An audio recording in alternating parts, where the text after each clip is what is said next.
Hi guys, ఎలా ఉన్నారంతా? బాగున్నారా? నేనైతే చాలా బాగున్నా. ఈరోజు సామల దోశ ఎలా చేసుకోవాలో చూసేద్దాం. 1 కప్ రైస్, 1.5 కప్ సామలని లిటిల్ మినిట్స్ అని కూడా అంటారు. 1/2 కప్ శనగపప్పు అండ్ 1/4 కప్ మినపప్పు తీసుకోవాలి.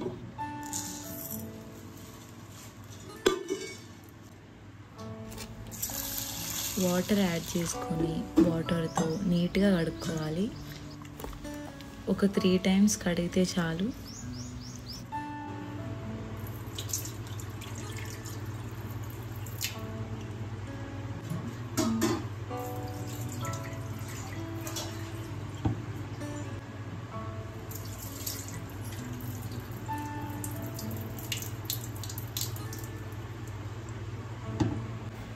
త్రీ టైమ్స్ నీట్గా కడుక్కున్న తర్వాత ఒక 7 hours సోక్ చేస్తే చాలు. నేను ఇక్కడ ఓవర్ నైట్ మొత్తం సోక్ చేసా.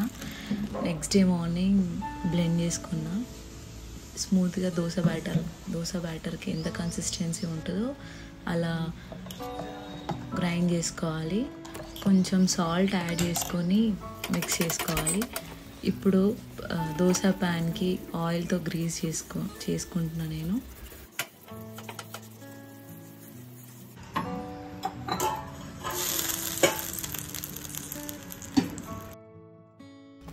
ఆయిల్తో గ్రీస్ చేసుకున్న ప్యాన్ పైన దోశ వేసుకోవడమే.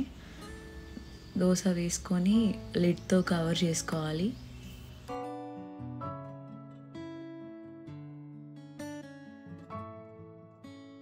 ఒక 3 minutes తర్వాత లిడ్ ఓపెన్ చేసి ఆయిల్ వేసుకోవాలి కొంచెం. లిటిల్ మిల్లెట్స్కి చాలా హెల్త్ బెనిఫిట్స్ ఉన్నాయి. సామలు ఇమ్యూనిటీని బూస్ట్ చేస్తుంది. ఇన్ఫెక్షన్ రాకుండా హెల్తీ బోన్ అండ్ నర్వస్ ఫంక్షన్కి హెల్ప్ చేస్తుంది.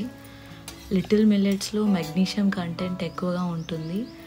మీరు వెయిట్ లాస్ జర్నీలో ఉన్నట్లయితే ఇలా ట్రై చేసి తినండి, చాలా హెల్దీ. ఈ దోశ ట్రై చేసి ఎలా ఉందో కమెంట్స్లో చెప్పండి. Thanks for watching. Please do like, share and subscribe to my channel. Bye bye.